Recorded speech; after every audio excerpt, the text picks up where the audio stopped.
Hey everyone, it's Jacqueline for Pixie Dust PhD. I am filming this on Thursday, May 13th, so we are past May 10th, 2021, which means the channel is now 15 months old. In this monthly creator update video, we will be talking about Boo Bash, we'll talk about the Disney fifth key inclusion a little bit. I'm going to give you a personal life update, and then of course we will go over those month 15 and lifetime analytics. If you're interested in a more informal interaction with me and those analytics, of course, a peek behind the scenes of the channel, then stay tuned.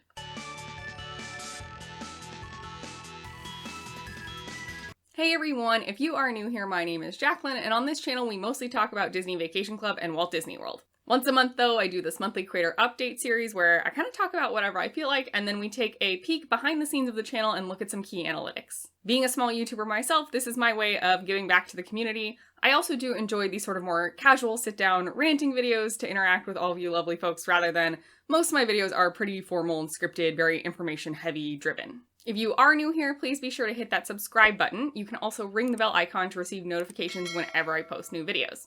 Thanks as well so much to everyone who does leave a like on the videos. And if you want to chat outside of YouTube, you can always find me over on Twitter and Instagram at PixieDustPhD. Let's begin by talking about Boo Bash. Disney recently announced Boo Bash. This is sort of the replacement this year for Mickey's Not So Scary Halloween Party. It is not a Halloween party. I think they are advertising it officially as an after-hours party. So for example, the Halloween party is usually longer. I think it's 5 hours, and then after-hours parties are usually 3 hours, which this one is. You are, of course, also missing some of those key Halloween party things like the parades, stage show, fireworks, character meet and greets, etc., all due to the pandemic. Pricing and dates have not been announced yet, but I am pretty interested in doing this. I think in general I've been interested in after-hours parties. Pre-pandemic, when they were a thing, it seemed like they were a pretty good use of money in terms of you could get a lot of rides in a short amount of time. I don't have any data or personal experience to be able to compare the two, but I also heard a lot of folks say that the themed parties, so the Halloween party and the Christmas party, were a lot more crowded than just the general after-hours party.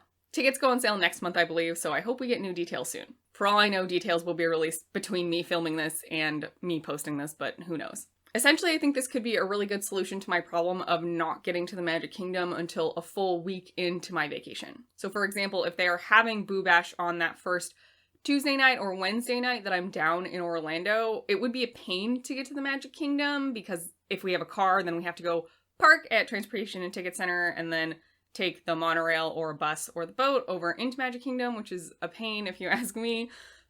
Or I guess we could ride share, do the same thing. And we would be staying off-site on Tuesday night, so transportation from Disney would not be an option. I suppose Wednesday we could take a bus from We Will Be at Beach Club to Magic Kingdom. But anyway, I think it could fit well into one of those days. Right now, Tuesday is slotted as a pretty chill day. We'll probably do a little bit of the Universal Parks in the morning just in case we miss something or want to repeat something, grab some lunch, and then head out. I want to go to both outlets on that day as we make our way down to a Disney Springs area hotel. Right now the plan is to get dinner in Disney Springs and then, do a lot of nothing, basically. So if there is a Boo Bash that night, I could see us probably waking up earlier maybe than I would otherwise in order to head to Universal sort of right away to get those things done, eat an early lunch, hit up the outlets, be done with that by 2, eat an early dinner maybe at 5 or so, and then head to the Magic Kingdom for Boo Bash. The next day, Wednesday, we will be moving from our hotel at the Disney Springs area over to the beach club. I'm planning on doing that more or less first thing in the morning. I don't see any reason to hang around, really. And the plan is to make a park reservation for Hollywood Studios in order to try to get a Rise of the Resistance boarding pass. Naturally, if we get that boarding pass, we will be riding that ride. But if we don't get the boarding pass, it's supposed to be a pretty chill day, hang out at the pool at the beach club. If we can, by either switching our park reservation day of, or if park hopping is less limited, pop in and out of Epcot to eat, etc. Basically, it seems like it wouldn't be that hard to add a Magic Kingdom night party to that day. Particularly if hours are still limited, because the next day, Thursday, we're planning on being at Epcot. So if Epcot doesn't open till 11 a.m., then doing a night party the night before, Wednesday, wouldn't be a big deal at all. My partner really wants to have a couple of full rest days on this vacation. I am less inclined for that. I think having some days to sleep in and maybe not go so hard at the parks is great, but I do kind of want to hit up the parks as much as possible since we do only go every other year. When I brought this up to my partner, they initially said, oh, it would be very easy to do Boo Bash during our second week of the vacation when we're already staying in the Magic Kingdom area because we could just walk over from Bay Lake Tower. In terms of transit time, I absolutely agree, but I actually think it would slot into our schedule better earlier in our first week of vacation, and like I said, then it would solve that problem where I don't get to go to the Magic Kingdom until a week later. They seemed to agree. I think they're pretty ambivalent. You know, they and I want to see the dates and the prices. Overall, though, I am pretty excited about Boo Bash. I think, you know, if I was local and lived in the area, I don't know that I would bother doing it, but since it should line up with our trip, I am pretty interested in it.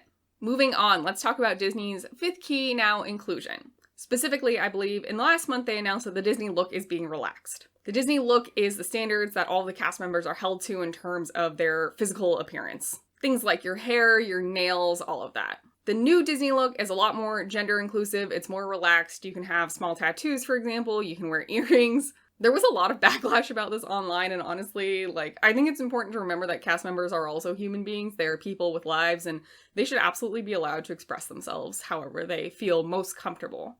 This is obviously coming from a person that, you know, I've had blonde hair, I've had pink and blue hair, I've had bright purple hair, I've had light purple hair, gray almost, so obviously I am of the opinion that your physical appearance typically does not interfere with your ability to do your job well. People are freaking out that when you go meet Ariel from The Little Mermaid that she's not going to look like Ariel anymore, and I think it's so silly. Obviously there are clauses and exceptions that depending on your exact work location, some things are still going to be enforced. But for your average cast member who, for example, is at the ticket booth or is checking people out at stores or is a ride operator, I really don't care what their hair looks like or what earrings they're wearing or how they've painted their nails or if they have tattoos. And frankly, I am really excited that they will be able to just be more of themselves and not have to cover so much of it up. I think this is a great step forward. I imagine it was absolutely a great morale boost for current cast members, which they definitely need after this past year and a half almost. Last in this little rant portion, we're going to do a little update on my personal life. Currently, my partner and I rent a condo, and we had signed a 2-year lease, so we've been living here for about 2 years now, and we expected it would be fine and we would just renew it. Frankly, it's a very easy second stream of income for the owner. It requires basically no work on their end. We asked to renew a while ago, and there was a lot of delayed back and forth with the owner, and it turns out they just want to sell. They did offer to sell it to us directly rather than go on the market. They did also technically offer us to allow to continue to rent for another year, but the monthly price was very high. It would be really fiscally irresponsible for us to stay at that monthly price, and honestly, we're just not interested in buying this place. So we are unexpectedly having to move this summer. We spent a couple weeks doing a ton of research on other places roughly in the area, and we did end up signing a new lease. It will begin in July. All of that is to say that we are in the process of moving, and that will become especially true in July. The way we like to move if we're doing an in-city move is to have a couple of weeks of overlap between the two leases, and then we personally will move a bunch of the smaller stuff ourselves. We'll take over boxes of clothes and small furniture items, decorations, etc. And then the move day when we hire movers is really just for the big furniture pieces we can't possibly do on our own. So we do have a few weeks of overlap in these leases, and it will be the same. There will be 2 weeks where myself and my partner are basically every day after work, we're going to take over a load and unpack it and then come back, pack a new load. And then the next day we'll take over that load, unpack it in the new place, come back with the empty boxes, pack a new load. Essentially in July, my life is just going to be doing kind of the bare minimum at my salaried job and then focusing on the move. It also falls right in line with when I would normally do this monthly creator update, so unless you all have a strong outcry, I am probably going to skip the monthly creator update in July. I'll still include the monthly stats in the August one, that way we aren't missing a month of stats, but in terms of just a normal video like this, my life is going to be chaos, and I really don't want to do it. If it would be valuable to you, I absolutely could do just the PowerPoint screen with the stats and do a voiceover. There would be no video. It would be short, upload that really fast for the July monthly creator update, but that's pretty much all I'm willing to do. If you do absolutely want that, instead of having those stats combined with the August video, let me know in the comments down below. And if you have any tips for smooth moves, let me know. We have done an in-city move before and it went okay.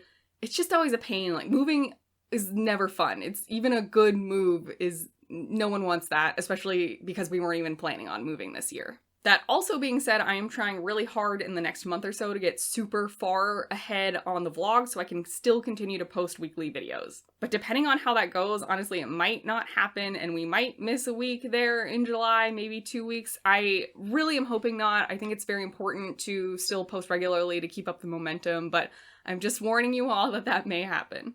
Looking ahead, I have videos through the first week of July filmed right now. They're not necessarily edited and uploaded, but at least they have a start. So I'm hoping to push pretty hard in the next 2 weeks to film 2 or 3 more videos and then edit all of those, upload all of them, do the captions, the descriptions, etc., and have them ready to go. That way, basically, when I have to focus on the move, the vlog is taken care of. I know I also previously said that the Disney Vacation Club break-even video would be coming in June. It might get pushed to July now just because I haven't had a lot of time to think about it deeply. I haven't scripted it yet. I've done a bunch of the math on the back end that I think I want to present, but I haven't filmed yet, and at least for now, if I am uploading in the order that I would be finished filming and editing, it would be in July instead of in June. But we'll see if I'm able to get to it soon, this weekend, or at least in the next week or 2. I could always move it up in the schedule. It is coming though, I promise it's coming. It just might be delayed, so thank you for your patience. Let me know what you think about Boo Bash and if you think you'll be attending. What price do you think would be fair? What price do you think would be too high to justify you going? Luckily for me, it's just myself and my partner, so I don't have to worry about a lot of tickets. We can swallow the cost for 2 people pretty easily, I think. And then if you've got any thoughts or comments on the updates to the Disney look, which I am so thrilled about, I would love to hear those. Of course, as far as the channel for the future, while my personal life collides as I'm moving, definitely let me know if you have any thoughts there too. As always, if there are video topics you want to see from me, I would love to hear them. Next, let's move into analytics. We will start with month 15. I pulled these from April 11th through May 10th. In month 15, we got over 4,100 views. This is slightly less than last month, but I still think it's a good number. These views came from over 2,500 unique viewers. Again, this is slightly less than last month, but I'm still very pleased with that number. Of those viewers, 242 are returning, so thanks so much for coming back. Those views from those unique viewers resulted in over 450 watch hours this month, which interestingly is actually more than last month. So even though we had less views and less unique viewers, apparently folks were sticking around for longer because we do have an increase in watch hours. And that's evidenced here in view duration. You can see that for month 15, the average view duration was 6 minutes, 36 seconds. That's over 30 seconds higher than last month. I'm not sure what it was about this month's content that kept people around for longer. For me, a 30-second jump month to month is pretty big and pretty rare. The amortization tables, Raya, and trip planning videos are all a little bit longer, so I guess probably people are just sticking around a little longer to see what's happening. And accordingly, with the view duration going up, that percent view duration also went up a little bit this month from around 38% last month to about 41% this month. The amount of impressions I got overall this month did increase. Last month it was around 59,000. This month it was about 64,000. This isn't that huge jump I've been seeing in the past few months. It's only 5,000 more this month, but it still is an increase. And honestly, that feels like a lot of impressions per month, at least to me, so I'm good with it. The impressions from YouTube did dip dramatically this month though, so we are down at around 18%. It hasn't been this low since month 10. The past 4 months, we really experienced a surge in this where we were around 25 to 30% every month. It's a little bit of a bummer because especially the amortization tables video, which was my 100th video, I put a ton of time into, and honestly, I think it's a really valuable video. It's a really valuable tool for folks. It's not getting picked up by the algorithm. I guess people aren't interested in learning about financing Disney Vacation Club on YouTube, but hey, I tried, so it is what it is. For just this month, the watch time from those not subscribed increased pretty dramatically. We are at almost 79% now. So even though we are getting a lot more watch hours, most of those people aren't subscribing to the channel. It's always a bummer, but I can't really do anything about it. If people don't want to subscribe, it is what it is. But this month we did have the record-breaking number of subscribers for a single month at 54. I am so elated with that. My stretch 2021 goal was 1,000 subscribers this year, and it feels like that might be possible. We'll talk more about that a little bit later. The top videos this month by watch hours were, interestingly, that PhotoPass video is doing really well. It's over 1,500 total views now, and I'm not sure why. That definitely seems to be getting picked up by the algorithm. I think I've talked about this before on these monthly creator updates. I don't think that's a particularly special video. This month it had almost 900 views, which is almost 4 times the amount of any other video. After that, most of the videos are in the low 200s, 100s, some of them are even less, obviously. I was pleased to see the DVC interest at least be in the top 5. Like I said, I put a lot of work into that video. I am very proud of it. Generally, it seems like some of my older videos do better, so the month they're released, people don't necessarily watch them right away. I think people find stuff in the backlog eventually, so I am very interested to see how that one performs over time. Moving away from YouTube for a minute and over to other social media, on Twitter, currently I have 699 followers, and I am following 752 accounts. Over on Instagram, I now have 194 followers and I'm following 301 accounts. For both Twitter and Instagram, but as always, more for Instagram than Twitter, I've been less present on social media recently because I've been dealing with this move. I had made a concerted effort to get back into Instagram. I plan on hopefully doing that. Again, I don't think it's been quite as long of a break. I think it's probably been a week or so since I posted rather than, 2 or 3 months. But yeah, even on Twitter, I haven't been following as many accounts recently, finding as many new people because I've just been slammed with move logistics. Moving into lifetime analytics, so overall for the channel now we are at over 23,000 views total, so we did break that 20,000 mark last month.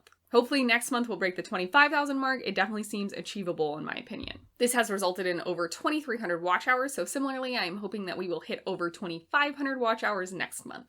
Average view duration did go up a little bit this month thanks to the monthly view duration going up so dramatically, so we are now at over 6 minutes on average. Interestingly though, the average percent view duration went down the teeniest bit, like 0.1%, so I'm gonna call that a wash. I think it's basically the same as last month, but I was hoping this would go up a tad this month. Impressions, of course, always goes up, but we are over 300,000 now for the channel lifetime, which is pretty amazing. Impressions from YouTube for lifetime went down. We're now down at around 23%. Last month we were close to 25%.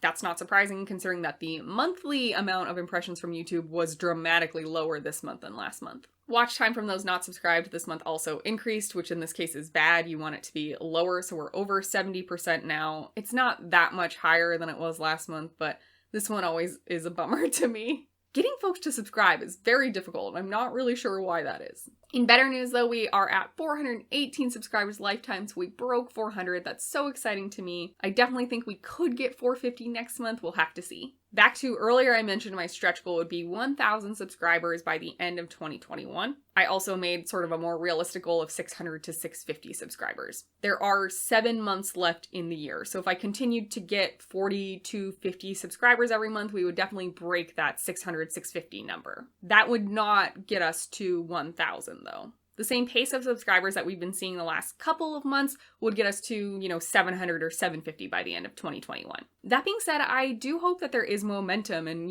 once I get past 500, maybe more people will be interested. And we'll see what happens after my fall 2021 trip, assuming that we go. I don't think I will do traditional vlogging. I don't have the right kind of camera. I don't have an external mic. I just think the quality would be not great. But I do want to do some amount of trip videos and recaps with footage that I do take during the parks. It'll just be probably no audio from that, and then we'll do a voiceover like this. But I am hoping that that style of video would bring some new people to the channel and could definitely dramatically increase the amount of new subscribers, maybe. So we'll see. I think the 1,000 subscribers was always a stretch goal. It still feels that way, but it does feel attainable now, and it did not necessarily in January. Overall, I would say another pretty good month on the channel. Definitely we did not see dramatic increases compared to last month like we have been previously, but staying on pace with what happened last month is still pretty great in my opinion. For month 15, the amount of views and unique viewers went down, but the watch hours went up, as did that average view duration, so I'm really happy about that. The percentage of impressions I'm getting from YouTube went down, and I am a little concerned about that. I'm not an SEO expert. I really don't understand the algorithm, and if we're being honest, I've put almost no time into trying to learn that stuff. I've kind of been leaving it up to luck for now, and considering I will be moving soon, I'm not going to have time to research these extracurricular hobby activities, so it will continue to be a luck-based game for me, at least for the next couple months. Some of that impressions from YouTube, I assume, is the topics I'm covering and then the tags that I put on those videos. Looking at the upcoming month stats, the Trader Sam's video I just posted will be included. Then we'll have a Disney Vacation Club video where I'm talking about if you have specific criteria, here are the best picks for you either to stay at or home resort. Next, my partner and I filmed a fun video where we talked about our dream Disney date. I believe friend of the channel, Tara, suggested that one forever ago, and it's been on my mind and on my list, and we finally sat down and did it. Those don't tend to get a lot of views, if we're being honest. I really love doing those videos with my partner where we're sort of just chatting about Disney things, but they don't tend to do that well, so I think that's probably not going to help in the impressions from YouTube category. Then for the last 2 videos that will be included in the next month, one is going to be basically what I wish I had known prior to starting this Disney Vacation Club resale process. And the second one will be talking about parking at Walt Disney World and with sort of a Disney Vacation Club angle. Related, I did a very shortened down version of that video for the DVC Shop channel. If you want to check that out, I will leave a link in the description below.